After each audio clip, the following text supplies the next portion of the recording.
Welcome to Stuff You Missed in History Class, a production of iHeartRadio.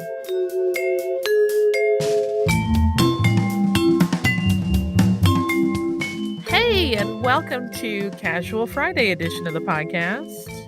Even though we remain in isolation, I got dressed in grown-up day clothes today. I'm not wearing my pajamas. Not me. Yeah, I just feel like I get a little more done if I get up and take a quick shower and get dressed. And, I have a closet full of clothes. I should be wearing them. Yeah, I definitely have to put on different clothes than what I slept in. But I'm wearing a pair of sweatpants that I do not wear outside of the house. Because they have a swear word written down the leg. Oh, yeah, I pick and choose carefully my swear clothes for where I'm going. But now who cares? I live in my house. So this week, one of the people we talked about was Charlotte of Belgium / Carlota of Mexico. And it's interesting. One of the things that got me to land there that I did not talk about in the episode was that I wanted to get something that was not just European history, because we do often tend to do a lot of that since it has readily available sources. Of course, it still connects very deeply to European history, but it ended up being sad, for which I apologize. But it is one of those things where I feel like I had never really gotten much of her story. And it was one of those things where I would only see quick write-ups of her as like, and then she went crazy.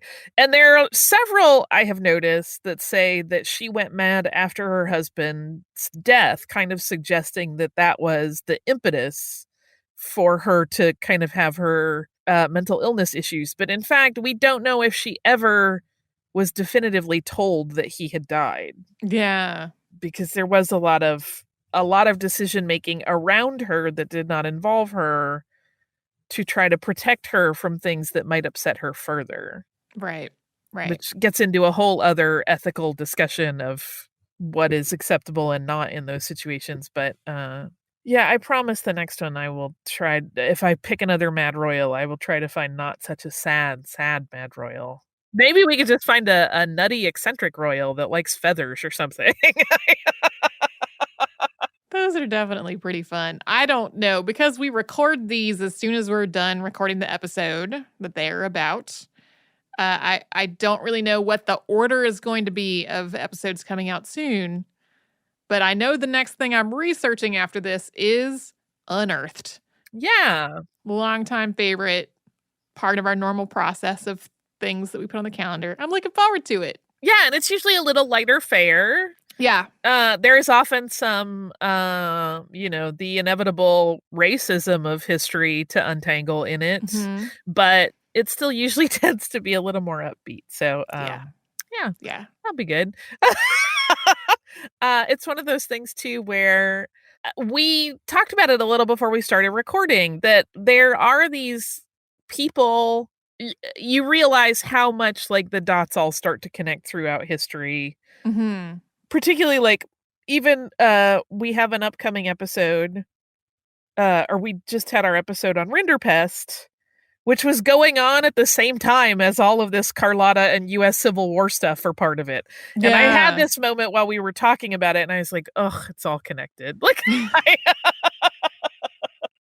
which is really what you learn the more you study history, is that everything connects to everything else and impacts it in ways that you're not always conscious of. Yep. The other thing that we talked about this week, which I think is a little peppier,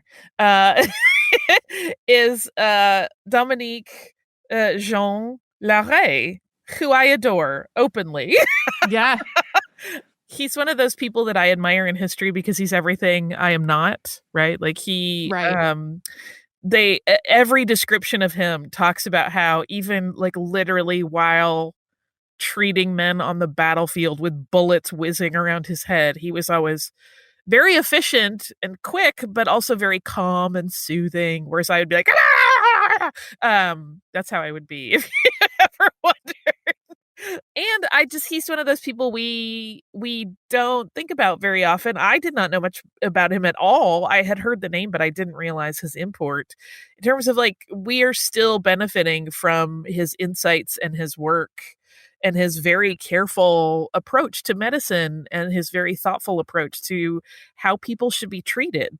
Yeah, I mean, we talked about some of the same ideas in the episode about the establishment of the Red Cross. Yeah.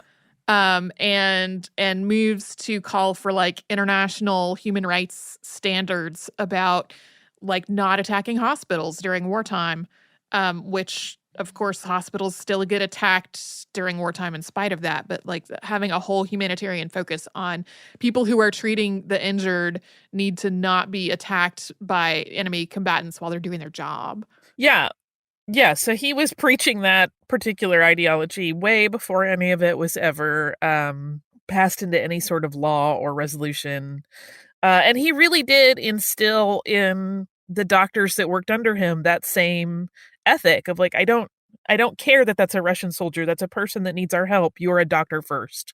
Yeah. Which I really find incredibly admirable, especially when you consider how much of a shift that was to the norm.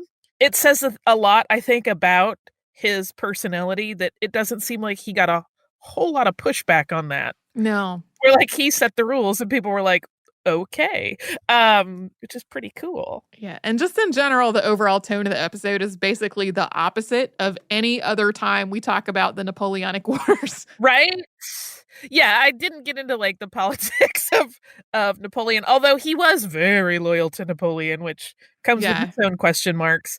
And Napoleon clearly adored him as well. I read one piece where he was compared to Napoleon as like Napoleon was like the king of generals and he was the king of battlefield medicine. And I was like, that's an interesting way to look at it, I guess. Yeah.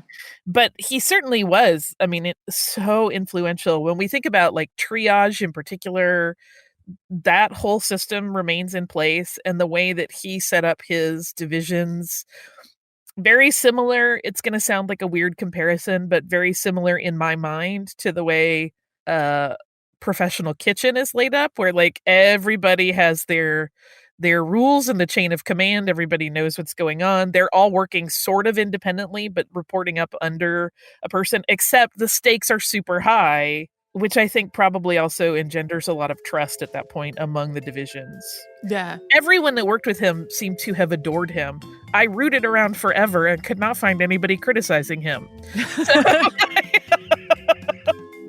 Which is a nice feel-good story for our times. And also, I mean, the thing that led me to it, I said at the top of the episode, was that we are in a time where medical personnel are at the forefront of the news a lot. And I think anytime we can applaud them and appreciate their efforts, always a good thing.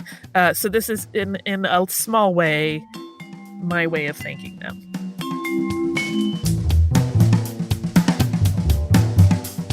Stuff You Missed in History Class is a production of iHeartRadio. For more podcasts from iHeartRadio, visit the iHeartRadio app, Apple Podcasts, or wherever you listen to your favorite shows.